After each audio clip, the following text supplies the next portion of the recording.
केलेलं नाही? बघा, ह्या एक तर पहिली गोष्ट मी सांगेन की मुंबई ही मराठी माणसाची राजधानी आहे आणि मराठी माणूस जर न्याय हक्कासाठी मुंबईत येणार नाही तर तो काय सुरत आणि गुवाहाटीला जाणार. त्याच्यामुळे ही मराठी माणसाची ताकद मराठी दृष्ट्याने दिसते आहे.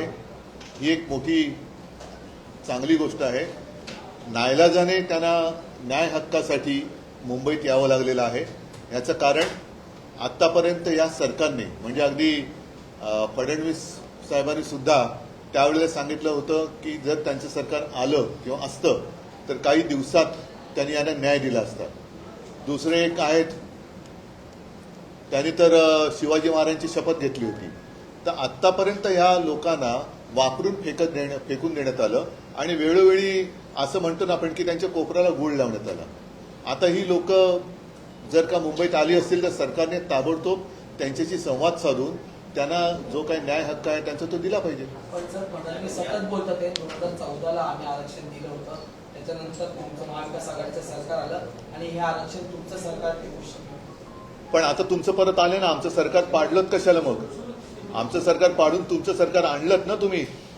म्हणून मी म्हटलं की मराठी माणूस मुंबईत येणार नाही तर काय सुरत आणि गुवाहाटीला जाणार न्याय हक्क मागण्यासाठी? तो मुंबईतच येणार, कारण मुंबई मराठी माणसाची राजधानी. मराठा समाजाला ओबीसीतून आरक्षण देणे तुम्हाला मान्य आहे का? ऐका, या सगळ्या गोष्टी ज्यांनी आरक्षण देऊ हे शिवाजी महाराजांची शपथ घेऊन सांगितलं होतं. म्हणजे सरकार आलं तर आम्ही 6 महिन्यात आरक्षण देऊ हे ज्यांनी सांगितलं होतं तेच लोक सत्तेमध्ये आहेत. हा प्रश्न तुम्ही त्यांना विचारला पाहिजे, कारण मी जरी काय म्हटलं तरी आज माझ्या हातात काहीच नाहीये. फडणवीस असं म्हणतायत की जरांगेंच्या खांद्यावर बंदूक ठेवून मराठा आरक्षण या विषयाचं राजकारण केलं जातं. कोण आहेत ते बघा ना. हे त्याने ते त्यांच्या पक्षामध्ये किंवा त्यांच्या युतीमध्ये जी काय आता एक घमासान चाललेली आहे हे नेमकं त्यांना ते कोणाला उद्देशून बोलले? त्यांच्या बंदुकीचा रोग कोणाकडे आहे? देवेंद्र फडणवीसांच्या. हे पहिलं त्यांना विचारा की कोणी कोणाच्या खांद्यावर बंदूक ठेवले, हे बंदूक ठेवणारे कोण आहेत? आणि मग एवढं जर असेल तर बंदूक ठेवण्यापर्यंत पाळी तुम्ही काय येऊ दिलीत? का नाही सोडत त्यांचा प्रश्न? झालं ना, आता तुम्हाला सुद्धा या नोव्हेंबरमध्ये डिसेंबरमध्ये 1 वर्ष पूर्ण होईल पुन्हा मुख्यमंत्री होऊन. पुन्हा मुख्यमंत्री झाले तरी प्रश्न का नाही सुटत? आरक्षण घेण्याशिवाय मुंबई न सोडण्याचा निर्धार केला जरांगे. पण म्हणूनच मी म्हटलं काय की आतापर्यंत त्यांना खूप वेळेला फसवण्यात आलं. शिवाजी महाराजांची शपथ घेण्यात आली, त्यांना आरक्षण देण्यात आलं, आरक्षण देऊ सांगण्यात आलं, पण प्रश्न पुढे हललेला नाहीये. त्याच्यामुळे ही सरकारची जबाबदारी आहे. सरकारने पुढाकार घ्यायला पाहिजे आणि त्यांच्याशी संवाद साधून काय आहे, काय होऊ शकतं, काय करायला पाहिजे हे त्यांनी सोडवायला पाहिजे प्रश्न. जोपर्यंत आरक्षण भेटत नाही तोपर्यंत मुंबईत जा करा असं पण आवाहन केलं. पण म्हणून मी म्हटलं नाही की सगळी जबाबदारी सरकारची आहे. कारण गणेशोत्सव सुरू आहे, ते काही इकडे मराठी माणसं जी सगळी आलेली आहेत ती काही इकडे दंगल करायला नाही आलेली, न्याय हक्कासाठी आलेली आहेत. 9 ते 5 वेळ देण्यात आलेली आहे. 5च्या नंतर त्या सगळ्या आंदोलकांना आझाद बाहेर काढण्याचा प्रयत्न असेल. ही बघा, मी तुम्हाला सांगतो की पूर्ण जबाबदारी सरकारची आहे. आणि ज्यांनी एक आम्ही तुम्हाला आरक्षण देऊ म्हणून शड्डू ठोकले होते ती लोक कुठे राहतात? का गावी पडाले आहेत? का नुसतीच दर्शने घेत चाललेले आहेत? एवढा जनता जनार्दन मुंबईत आल्यानंतर त्यांना सामोरे जाणार, नुसतं घरोघरी काय फिरताय सगळीकडे? उद्धवजी, पण ओबीसी मधनं आरक्षणाची जी मागणी होते आहे या संदर्भात तुमची भूमिका काय? बघा, माझ्या भूमिकेला आता काहीच अर्थ नाहीये. माझं म्हणणं होतं, मी तेव्हा मांडलेलं आहे.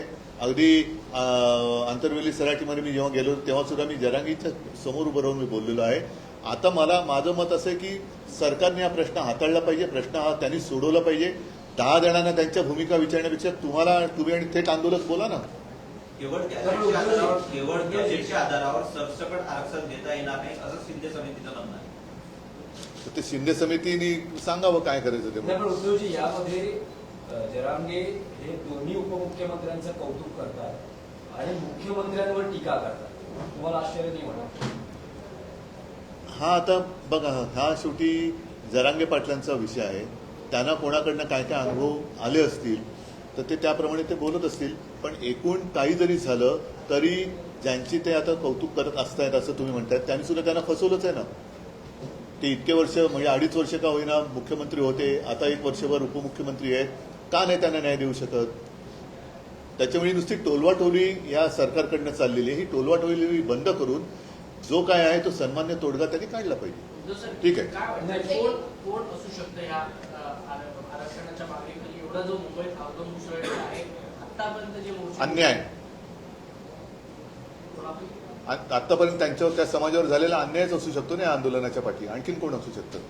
नाही पण ठीक आहे. गणेशोत्सवात हे आंदोलन होतं. बघा, या आंदोलकांना ते चिघळलं.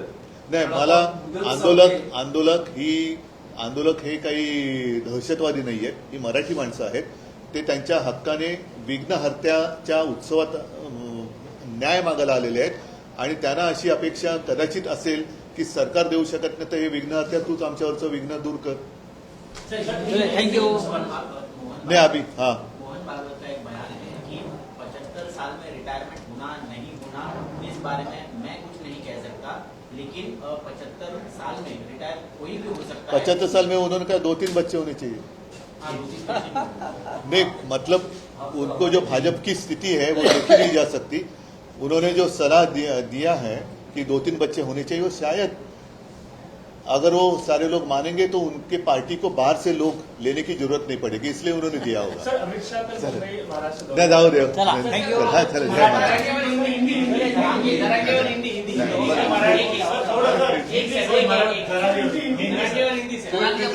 जरा करून घ्या.